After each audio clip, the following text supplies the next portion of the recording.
Title: Unveiling the Tower of Babel, Exploring the Evidence. Introduction. The story of the Tower of Babel, found in the book of Genesis in the Bible, has captivated the imagination of people for centuries. It speaks of a time when humanity was united in language and purpose, constructing a tower that would reach the heavens. However, divine intervention disrupted their plans, resulting in the dispersion of mankind and the creation of different languages. In this booklet, we will explore the evidence surrounding the Tower of Babel and its significance in history and archaeology. 1. Historical context. To understand the evidence for the Tower of Babel, it is essential to consider the historical and cultural context in which it allegedly occurred. According to the Bible, the event took place in the ancient city of Babylon, during the time when people were migrating from the east and settling in the land of Shinar. 2. Archaeological discoveries. While no physical remains of the Tower of Babel have been definitively identified, several archaeological findings provide intriguing insights into the biblical account. One such discovery is the ancient city of Babylon itself, located in present-day Iraq. Excavations have revealed the existence of a massive ziggurat called the Atamananki, which some scholars believe could be the inspiration behind the Tower of Babel. 3. Ziggurats and tower construction. Ziggurats were common structures in ancient Mesopotamia, typically built as religious temples. These step pyramids were constructed using baked bricks and featured a series of platforms or levels. The Atamananki, often associated with the Tower of Babel, was likely a ziggurat dedicated to the Babylonian god Marduk. 4. Linguistic evidence. The biblical account suggests that the confusion of languages occurred as a result of divine intervention. While it is challenging to provide concrete evidence for this event, linguistic studies have revealed interesting connections between various languages. Some scholars propose that certain language families, such as the Semitic languages, may share a common origin, which could be linked to the dispersion at the Tower of Babel. 5. Cultural and mythological parallels. Numerous ancient cultures have their own stories and myths that bear similarities to the Tower of Babel narrative. These parallels suggest that the concept of a great tower reaching the heavens was not limited to the biblical account alone. Examples include the Sumerian ziggurat of Eridu and the Atamanki temple in Ashur, both of which share architectural similarities with the Tower of Babel. 6. Babylonian texts. Ancient Babylonian texts, such as the Enuma Elish and the Atrahasis epic, contain references to a great tower or ziggurat. These texts, written in cuneiform script, predate the biblical account and provide additional evidence for the existence of monumental structures in Babylon. 7. Astronomical alignment. Some researchers propose that the Tower of Babel was not only a physical structure, but also served as an astronomical observatory. They argue that the tower's design and alignment with celestial bodies suggest a connection to ancient astronomical knowledge, further supporting its existence. 8. Geological evidence. Geological studies of the Mesopotamian region have revealed evidence of a catastrophic event, possibly a massive flood, which aligns with the biblical account of the Great Flood and the subsequent dispersion of people. This geological evidence indirectly supports the historical context of the Tower of Babel. 9. Ancient traditions. Various ancient cultures and civilizations have oral traditions and legends that bear similarities to the Tower of Babel story. For example, the Akkadian myth of Unmerkur and the Lord of Aratta recounts a conflict between two kings and a tower-building project that resulted in the confusion of languages. 10. Biblical corroboration. While the Bible remains the primary source for the Tower of Babel account, It is worth noting that other passages in the Bible indirectly support its existence. References to the city of Babylon and its grandeur, as well as the dispersion of people and the development of different languages, provide additional biblical evidence for the Tower of Babel event. 11. Iconographic representations. Ancient Mesopotamian and Babylonian art often depicted scenes of construction and architectural projects.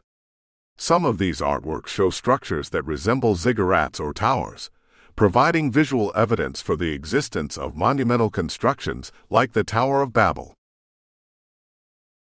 12. Cultural influence. The Tower of Babel story has had a significant impact on various cultures throughout history. Its influence can be seen in the myths, legends, and religious beliefs of different civilizations, indicating that the story held a place of importance in the collective human consciousness. 13. Biblical consistency. The Tower of Babel account is part of a larger narrative within the Bible, which includes the stories of creation, the flood, and the subsequent development of different nations.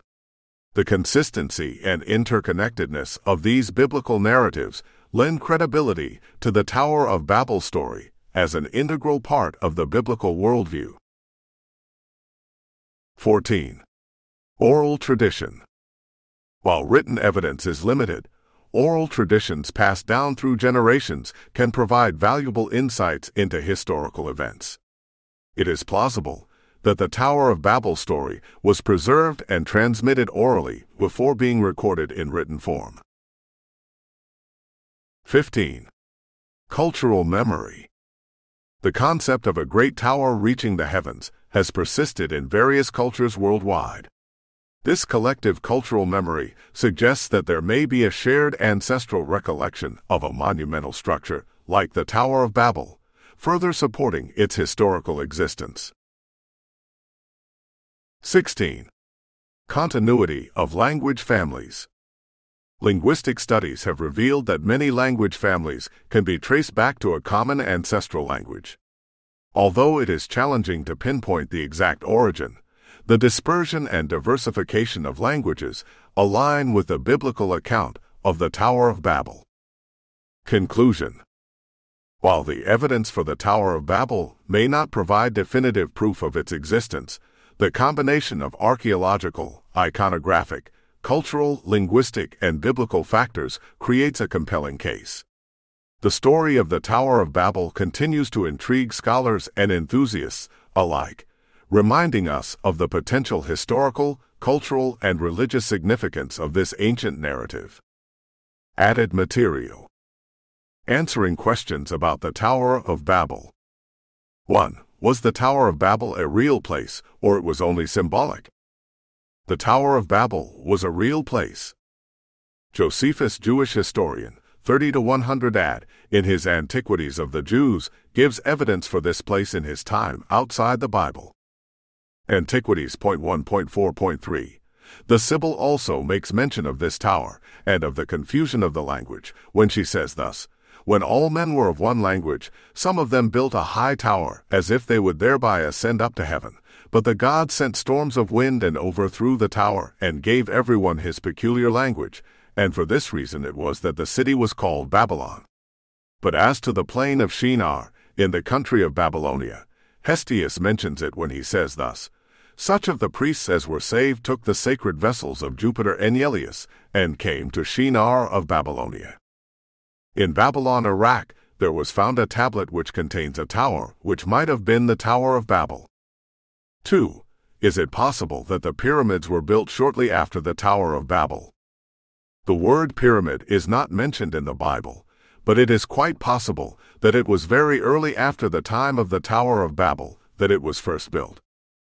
Tower of Babel is believed to have been built around in 3500 to 3000 BC. Pyramids like three of Giza is believed to have been built around 2550 to 2490 BC. But who is to know how many other pyramids were made which were destroyed through time that was before these three? 3. What is truth in the biblical story of the Tower of Babel? What was the purpose of building it? How high was and how long it took to build it? Why the builders ended up speaking different languages? Have you heard a different story about it? I just believe what the Bible states on the Tower of Babel to be true, but there are other versions which we could look at, which I would be glad to quote for you too. Comes into mind. First, Josephus in his writing of Antiquities of the Jews, which we read the following. Antiquities. 1.4.1 Now the sons of Noah were three, Shem, Japheth, and Ham, born 100 years before the deluge. These first of all descended from the mountains into the plains, and fixed their habitations there, and persuaded others who were greatly afraid of the lower grounds on account of the floods, and so were very loath to come down from the higher place, to venture to follow their examples. Now the plain in which they first dwelt was called Shinar. God also commanded them to send colonies abroad for the thorough peopling of the earth, that they might not raise seditions among themselves, but might cultivate a great part of the earth, and enjoy its fruits after a plentiful manner. But they were so ill instructed that they did not obey God, for which reason they fell into calamities, and were made sensible by experience of what sin they had been guilty. For when they flourished with a numerous youth, God admonished them again to send out colonies. But they, imagining the prosperity they enjoyed was not derived from the favor of God, but supposing that their own power was the proper cause of the plentiful condition they were in, did not obey him. Nay, they added to this their disobedience to the divine will, the suspicion that they were therefore ordered to send out separate colonies, that being divided asunder, they might the more easily be oppressed. Antiquities. 1.4.2 Now it was Nimrod who excited them to such an affront and contempt of God. He was the grandson of Ham, the son of Noah, a bold man and of great strength of hand. He persuaded them not to ascribe it to God, as if it was through his means they were happy, but to believe that it was their own courage which procured that happiness. He also gradually changed the government into tyranny, seeing no other way of turning men from the fear of God, but to bring them into a constant dependence upon his power. He also said he would be revenged on God, if he should have a mind to drown the world again, for that he would build a tower too high for the waters to be able to reach, and that he would avenge himself on God for destroying their forefathers. Antiquities. 1.4.3 Now the multitude were very ready to follow the determination of Nimrod, and to esteem it a piece of cowardice to submit to God. And they built a tower, neither sparing any pains, nor being in any degree negligent about the work. And by reason of the multitude of hands employed in it, it grew very high sooner than anyone could expect. But the thickness of it was so great, and it was so strongly built, that thereby its great height seemed upon the view to be less than it really was. It was built of burnt brick, cemented together with mortar, made of bitumen, that it might not be liable to admit water. When God saw that they acted so madly, he did not resolve to destroy them utterly, since they were not growing wiser by the destruction of the former sinners. But he caused a tumult among them, by producing in them divers languages, and causing that through the multitude of those languages they should not be able to understand one another. The place wherein they built the tower is now called Babylon, because of the confusion of that language which they readily understood before, for the Hebrews mean by the word Babel, confusion.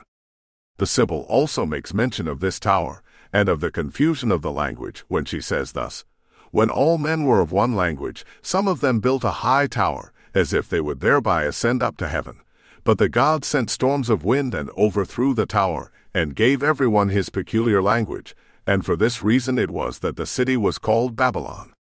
But as to the plain of Shinar, in the country of Babylonia, Hestius mentions it when he says thus, Such of the priests as were saved took the sacred vessels of Jupiter Enelius, and came to Shinar of Babylonia."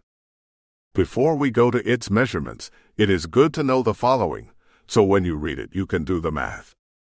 A cubit is 18 inches. Plams is 3 inches. Stades is 606.9 feet, or 1/8 of a mile. The ancient Book of Jubilees gives us the height and measurements of it, and states, "And in the 33rd Jubilee, in the first year in the second week, Peleg took to himself a wife, whose name was Lmn, the daughter of Esnar. And she bare him a son in the 4th year of this week, and he called his name Ru. For he said, Behold, the children of men have become evil through the wicked purpose of building for themselves a city and a tower in the land of Shinar. For they departed from the land of Ararat eastward to Shinar. For in his days they built the city and the tower, saying, Go to, let us ascend thereby into heaven. And they began to build, and in the 4th week they made brick with fire, and the brick served them for stone. And the clay with which they cemented them together was asphalt, which cometh out of the sea, and out of the fountains of water in the land of Shinar. And they built it.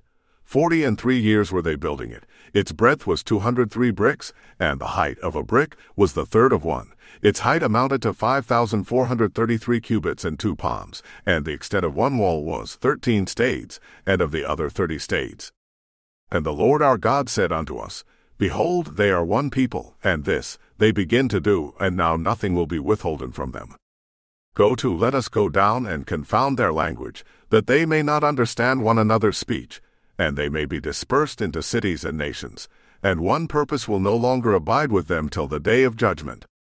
And the Lord descended, and we descended with him to see the city, and the tower which the children of men had built. And he confounded their language, and they no longer understood one another's speech, and they ceased then to build the city and the tower.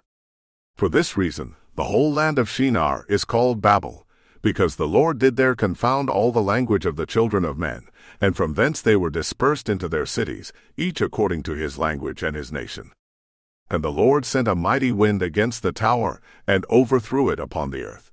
And behold, it was between Ashar and Babylon in the land of Shinar, and they called its name Overthrow. In the 4th week in the 1st year, in the beginning thereof, in the 34th Jubilee, were they dispersed from the land of Shinar. So according to the book of Jubilee, it was 8149.5 feet and 6 inches in height. Many scholars have taken it to be some kind ziggurat which we see below.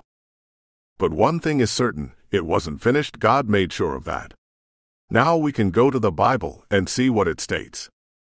Genesis chapter 11 verses 1 to 4, NKJV. Now the whole earth had one language and one speech.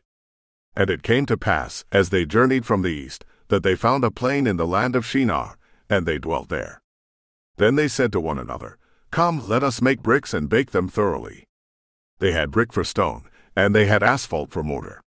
And they said, Come, let us build ourselves a city, and a tower whose top is in the heavens. Let us make a name for ourselves, lest we be scattered abroad over the face of the whole earth.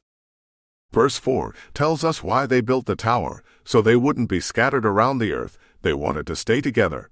But God wanted them to be spread around the earth. But the Lord came down to see the city and the tower which the sons of men had built. Verses 5 to 9. And the Lord said, Indeed the people are one, and they all have one language, and this is what they begin to do. Now nothing that they propose to do will be withheld from them. Come, let us go down and there confuse their language, that they may not understand one another's speech. So the Lord scattered them abroad from there over the face of all the earth, and they ceased building the city. Therefore its name is called Babel, because there the Lord confused the language of all the earth. And from there the Lord scattered them abroad over the face of all the earth. So with this we end this study. 4. Why does Genesis chapter 10 verse 5 say that people already had more than one language before the Tower of Babel? Nimrod came after Noah. Let's read the passage. Genesis chapter 10 verse 5 By these were the isles of the Gentiles divided in their lands, every one after his tongue, after their families, in their nations. This is in many respects like Genesis chapter 10 verse 25 And unto Eber were born 2 sons.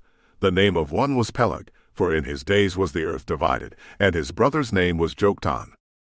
This is telling us what is about to happen, which hasn't happened yet. In the next chapter, we see how Gentiles' lands was divided according to their tongue. Now the whole earth had one language and one speech. And it came to pass, as they journeyed from the east, that they found a plain in the land of Shinar, and they dwelt there. Then they said to one another, Come, let us make bricks and bake them thoroughly. They had brick for stone, and they had asphalt for mortar. And they said, Come, let us build ourselves a city, and a tower whose top is in the heavens. Let us make a name for ourselves, lest we be scattered abroad over the face of the whole earth. But the Lord came down to see the city, and the tower which the sons of men had built. And the Lord said, Indeed the people are one, and they all have one language, and this is what they begin to do. Now nothing that they propose to do will be withheld from them. Come, let us go down and there confuse their language, that they may not understand one another's speech. So the Lord scattered them abroad from there over the face of all the earth, and they ceased building the city. Therefore its name is called Babel, because there the Lord confused the language of all the earth. And from there the Lord scattered them abroad over the face of all the earth. Genesis chapter 11 verses 1 to 9, NKJV. It is as if I tell you a story, and before I proceed, I fill you in a little something to whet your appetite about what is the story about. Chapter 11 is clearly telling us how everyone came to have a different language, but chapter 10 is a genealogy which gives us information about what will be talked about later on. We see this done elsewhere in the Bible.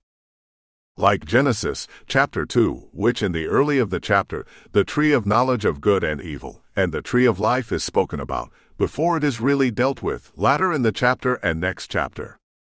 Genesis chapter 2 verse 9, And out of the ground made the Lord God to grow every tree that is pleasant to the sight, and good for food, the tree of life also in the midst of the garden, and the tree of knowledge of good and evil. Or the reference to man being made in the 6 days, when in chapter 1, when how he created man was not told till we get to chapter 2, then we find more information on the subject. 5. How come so little is written about the Tower of Babel in the Bible, if what happened there set the course of history through all the millenniums that followed? Because the Bible's main concern is salvation through Jesus Christ, whether old or new. It is all about Jesus. And if we look at history, whether they want to admit it or not, is about him too.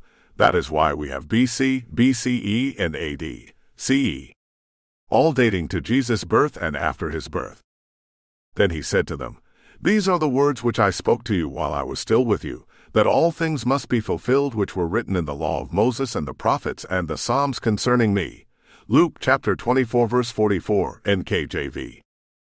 John chapter 5 verses 39-46, NKJV, 39 You search the Scriptures, for in them you think you have eternal life, and these are they which testify of me. 46 For if you believed Moses, you would believe me, for he wrote about me. Little should be cared about anything else. What set the course of history in the eyes of the Bible is not when languages or nations came to be, but when God became man and died for our sins. 6. If God created Adam and Eve as one race, where did the other race come from? The difference of the races, it is believed by many scholars, to come from the dispersion in the Tower of Babel. But that is not exactly true that a black persons only have black babies, or white persons only have white babies. There have been cases that a black couple or a white couple gave birth to a different color than their own. Here below is a black couple that was on the New York Post in July 21, 2010, who gave birth to white baby. And here is a other couple on Sowetan Live May 17, 2011, which also gave birth to a white baby. Below a other picture of a other black lady that gave birth to a white baby. Now let's see the reverse, a white couple which gave birth to black babies. This was on Daily Mail April 22, 2016. It shouldn't be a surprise when things like that happens. We all share the same species. We are humans. We call this microevolution. Different kinds among the same species, which the Bible supports. Then God said, Let the earth bring forth a living creature according to its kind, cattle and creeping thing and beast of the earth, each according to its kind. And it was so. Genesis chapter 1 verse 24, NKJV. 7. Can the world ever come together to pursue a particular course, like the builders of the Tower of Babel? Yes, and this is happening before our eyes, and it is scary. It shows the Antichrist of Revelation is soon to appear. Is it Pope Francis? Might be. In many ways it has. United Nations, which is many nations united. One world religion is coming very soon. We have one common language, which is English. We are heading for a new unity, like that of the Tower of Babel. A one world religion headquarters is set to open in 2022. The headquarters will be called the Abrahamic Family House, and is being built on an island in the Middle Eastern city of Abu Dhabi. The headquarters is being done in collaboration with Pope Francis and Sunni Muslim leader Sheikh Ahmed al-Tayyib, after they both signed a global peace covenant called the Document of Human Fraternity for World Peace. Revelation chapter 13 verses 14 to 18, NKJV, and he deceives those who dwell on the earth by those signs which he was granted to do in the sight of the beast, telling those who dwell on the earth to make an image to the beast who was wounded by the sword and lived. He was granted power to give breath to the image of the beast, that the image of the beast should both speak and cause as many as would not worship the image of the beast to be killed. He causes all, both small and great, rich and poor, free and slave, to receive a mark on their right hand or on their foreheads, and that no one may buy or sell except one who has the mark or the name of the beast or the number of his name. Here is wisdom. Let him who has understanding calculate the number of the beast, for it is the number of a man. His number is 666. 8. Is the biblical account of events in Babel the origin of multiple languages? Yes, it is. Genesis chapter 11 verses 1 to 9, NKJV. Now the whole earth had one language and one speech. And it came to pass, as they journeyed from the east, that they found a plain in the land of Shinar, and they dwelt there. Then they said to one another, Come, let us make bricks and bake them thoroughly. They had brick for stone, and they had asphalt for mortar. And they said, Come, let us build ourselves a city, and a tower whose top is in the heavens. Let us make a name for ourselves, lest we be scattered abroad over the face of the whole earth. But the Lord came down to see the city, and the tower which the sons of men had built. And the Lord said, Indeed the people are one, and they all have one language, and this is what they begin to do. Now nothing that they propose to do will be withheld from them. Come, let us go down and there confuse their language, that they may not understand one another's speech. So the Lord scattered them abroad from there over the face of all the earth, and they ceased building the city. Therefore its name is called Babel, because there the Lord confused the language of all the earth. And from there the Lord scattered them abroad over the face of all the earth. What amazing about this is that in the Tower of Babel the different language wasn't understood, but in the day of Pentecost, people heard those who spoke in tongues in their own different language. Acts chapter 2 verses 4 to 11, NKJV, and they were all filled with the Holy Spirit, and began to speak with other tongues, as the Spirit gave them utterance. And there were dwelling in Jerusalem Jews, devout men, from every nation under heaven. And when this sound occurred, the multitude came together and were confused, because everyone heard them speak in his own language. Then they were all amazed and marveled, saying to one another, Look, are not all these who speak Galileans? And how is it that we hear, each in our own language in which we were born? Parthians and Medes and Elamites, those dwelling in Mesopotamia, Judea and Cappadocia, Pontus and Asia, Phrygia and Pamphylia, Egypt and the parts of Libya adjoining Cyrene, visitors from Rome, both Jews and proselytes, Cretans and Arabs, we hear them speaking in our own tongues the wonderful works of God.